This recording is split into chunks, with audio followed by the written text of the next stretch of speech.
സുഹൃത്തുക്കളെ, ഭാരത കഥാമൃതത്തിലേക്ക് വീണ്ടും സ്വാഗതം.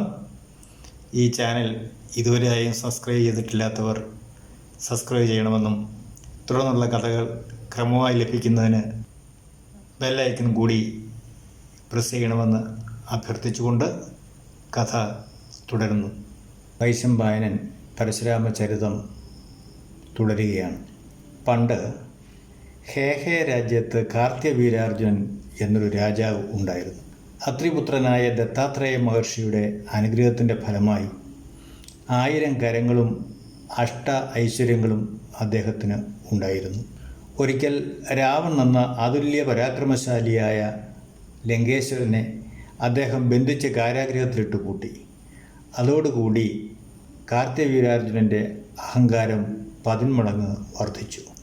ആ കാലത്ത് ഒരു ദിവസം കാർത്യവീരാർജുനൻ നായാടി കാനനത്തിൽ ചുറ്റി സഞ്ചരിക്കുമ്പോൾ ജമദഗ്നി മഹർഷിയുടെ ആശ്രമം കണ്ട് അങ്ങോട്ട് കയറി ചെന്നു. മുനി അദ്ദേഹത്തെ രാജോചിതമായ വിധം സൽക്കരിച്ചു. മഹർഷിയുടെ ഹോമപശുവിൽ നിന്നും സൽക്കാര സാധനങ്ങൾ നിർലോഭം വരുന്നത് കണ്ട് ഏതു വിധേനയും അതിനെ കൈക്കലാക്കണമെന്ന് അദ്ദേഹം തീരുമാനിച്ചു.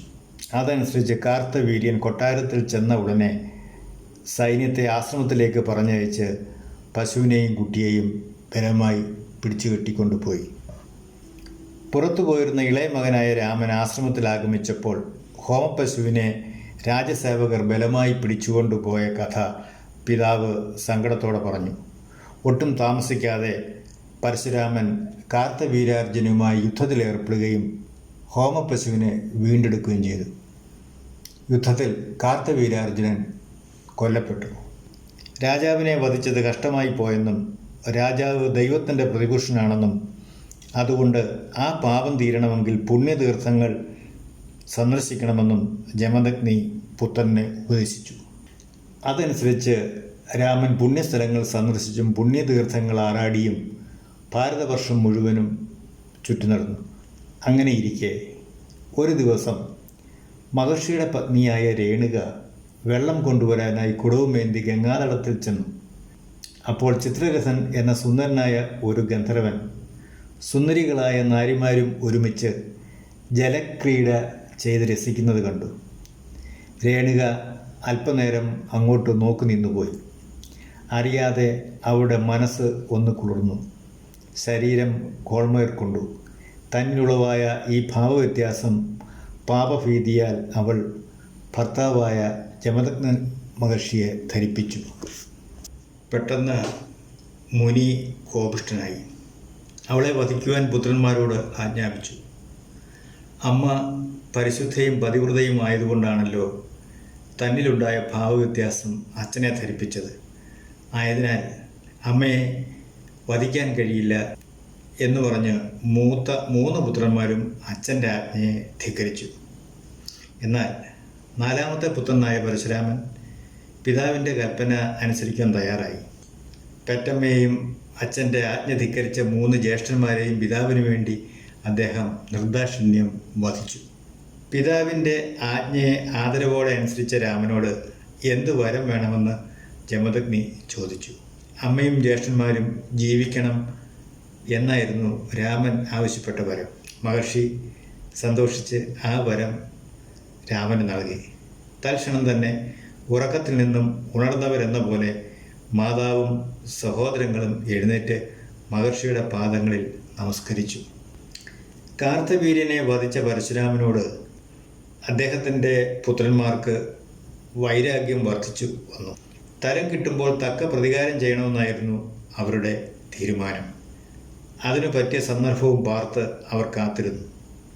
ഒരു ദിവസം ഉച്ച നേരത്ത് രാമനില്ലാത്ത സമയം നോക്കി അവർ ആശ്രമത്തിൽ വന്ന് ജമദഗ്നിയെ കൊന്ന് അദ്ദേഹത്തിൻ്റെ തലയും വെട്ടിയെടുത്തുകൊണ്ട് സ്ഥലം വിട്ടു.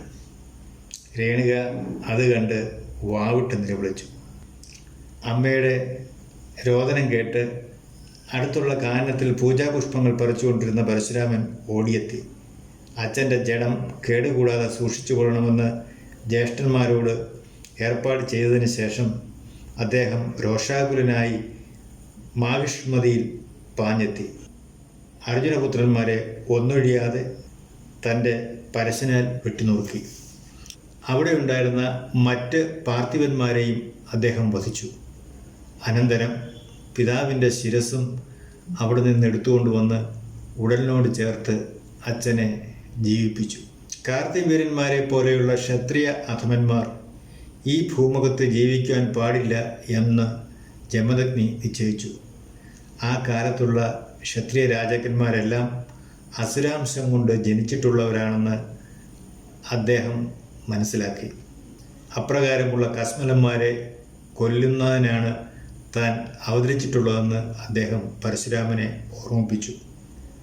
അതനുസരിച്ച് 21 വട്ടം അധമന്മാരായ ക്ഷത്രിയ രാജാക്കന്മാരെ മുഴുവനും ഒന്നൊഴിയാതെ അദ്ദേഹം കൊന്നൊടുക്കി. ഭർത്താവ് മരിച്ചപ്പോൾ 21 തവണ രേണുക നെഞ്ചത്തലച്ചു. അതാണ് 21-ന് പ്രാധാന്യം. അങ്ങനെ ക്ഷത്രിയ വംശം പാടെ അസ്തമിച്ചു. ആ ക്ഷത്രിയരുടെ രക്തമെല്ലാം ഒലിച്ചൊഴുകി വീണ് സംവർത്ത പഞ്ചകം എന്നൊരു തീർത്ഥമുണ്ടായി. അതിൽ കുളിച്ച് പിതൃദേവാദികൾക്ക് അദ്ദേഹം തർപ്പണവും ചെയ്തു. ആ തീർത്ഥത്തിന് സ്യമന്ത പഞ്ചകമെന്നും പേരുണ്ട്. പിന്നീട് പാപപരിഹാരാർത്ഥം ഒരു മഹായാഗം നടത്തി. കശ്യപന് അദ്ദേഹം ഭൂമി ദാനം ചെയ്തു. ഒടുവിൽ ദശരഥപുത്രനായി അവതരിച്ച ശ്രീരാമചന്ദ്രനിൽ തൻ്റെ വൈഷ്ണവ ശക്തി സംക്രമിപ്പിച്ചതിന് ശേഷം അദ്ദേഹം മഹേന്ദ്രപർവ്വതത്തിൽ പോയി തപസ്സനുഷ്ഠിച്ചു. വൈശമ്പായനൻ പരശുരാമചരിത്രം ഇപ്രകാരം പറഞ്ഞ് അവസാനിപ്പിച്ചപ്പോൾ ജനമേജയൻ ചോദിച്ചു, അസുരാംശമായും ദേവാംശമായും പലരും ഭൂതലത്തിൽ ജനിച്ചു എന്ന് അങ്ങ് അരുളി ചെയ്തല്ലോ, അത് ആരൊക്കെയാണ്? വൈശമ്പായനൻ പറഞ്ഞു, ആരൊക്കെയായി ജനിച്ചു എന്ന് പറയാൻ വളരെ വിഷമമാണ്. എങ്കിലും വളരെ പ്രധാനപ്പെട്ടവരെക്കുറിച്ച് മാത്രം ഞാൻ സൂചിപ്പിക്കാം, കേട്ടാലും. വിഷ്ണുവിൻ്റെ പൂർണ്ണ അംശം കൊണ്ട് ശ്രീകൃഷ്ണനും അനന്തൻ്റെ അംശം കൊണ്ട് ബലരാമനും ജനിച്ചു.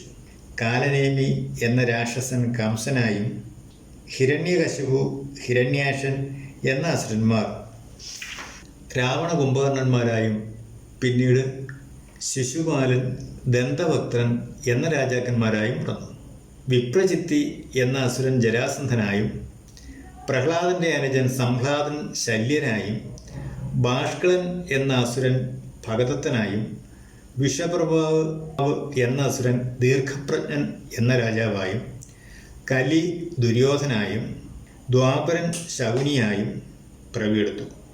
ഹംസൻ എന്ന ഒരു ഗന്ധർവൻ ധൃതരാഷ്ട്രനായും യമധർമ്മൻ വിതുരനായും അഗ്നി ദൃഷ്ടദ്യുമ്നായും ചന്ദ്രപുത്രനായ സുവർച്ചസ് അഭിമന്യുവായും ഏകാദശ സൂത്രന്മാരുടെ അംശത്താൽ കൃപരായും ബൃഹസ്പതിയുടെ അംശം കൊണ്ട് ദ്രോണരായും ജനിച്ചു. പൗലസ്ത്യന്മാരായ രാക്ഷസന്മാർ 100 പേരായും വിശ്വദേവകളുടെ അംശം കൊണ്ട് ദ്രൗപദേയന്മാരായും ലക്ഷ്മീദേവിയുടെ അംശം കൊണ്ട് പാഞ്ചാലിയായും ധൃതി, സിത്തി എന്ന ദേവവനിതകൾ കുന്തി, മാദ്രി എന്നിവരായും കശ്യപൻ വസുദേവരായും അതിഥി ദേവകിയായും ദേവവനിതകൾ ഗോപസ്ത്രീകളായും നപുംസകനായ കുഹ്യൻ എന്ന ഗന്ധർവൻ ശിഖണ്ഡിയായും അഷ്ടവസുക്കളുടെ അംശം കൊണ്ട് ഭീഷ്മരായും ജനിച്ചു. സൂര്യാംശം കൊണ്ട് കർണനായും യമധർമ്മൻ്റെ അംശം കൊണ്ട് യുധിഷ്ഠിരനായും വായുവിൻ്റെ അംശം കൊണ്ട് ഭീമനായും ഇന്ദ്രൻ്റെ അംശം കൊണ്ട് പാർത്ഥനായും അശ്വിനി ദേവകളുടെ അംശം കൊണ്ട് നകുല സഹദേവന്മാരായും പിറന്നു.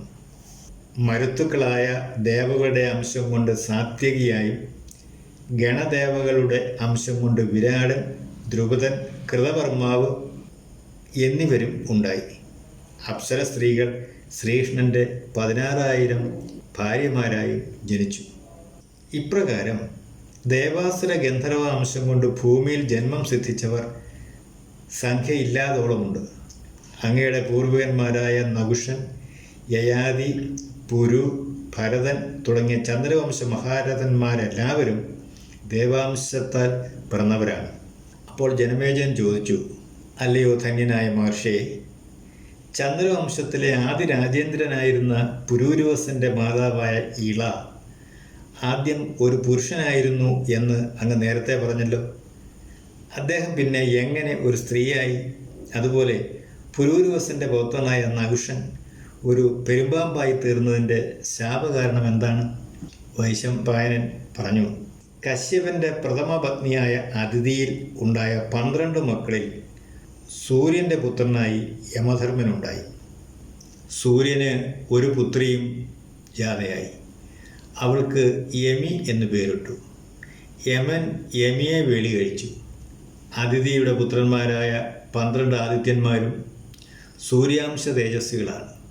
ആദിത്യൻ്റെ മറ്റൊരു പുത്രനാണ് മനു. അദ്ദേഹത്തിനാണ് മനുഷ്യരുടെ ഉൽപ്പത്തി എന്ന് നേരത്തെ ഞാൻ പറഞ്ഞിട്ടുണ്ടല്ലോ. ആ മനുവിൽ നിന്നും ബ്രാഹ്മണ, ക്ഷത്രിയ, വൈശ്യ, ശൂദ്രർ എന്ന 4 വർണ്ണങ്ങളും ഉത്ഭവിച്ചു. ക്ഷത്രിയരിൽ വേനൻ, ത്രസ്നു, നരീഷ്യൻ, നഭാഗൻ, ഇക്ഷാകു, കരുശൻ, ശര്യാദി, ഇളൻ, പൃഷദ്രൻ, ദിഷ്ടൻ എന്നീ 10 പേരും രാജാക്കന്മാരായി തീർന്നു. അവർ 10 പേരും മനുപുത്രന്മാരാണ്. അവരിൽ ഇളൻ പിന്നീട് ഒരു സ്ത്രീയായി തീർന്നുപോയി. അതിന് കാരണം ഇതാണ്. ഒരിക്കൽ ഇളൻ മൃഗയാ വിനോദാർത്ഥം മഹാമേരു പർവ്വത പ്രാന്തങ്ങളിൽ സഞ്ചരിക്കുമ്പോഴാണ് സ്ത്രീത്വം സംഭവിച്ചത്. അതിന് കാരണമുണ്ട്. മുമ്പൊരിക്കൽ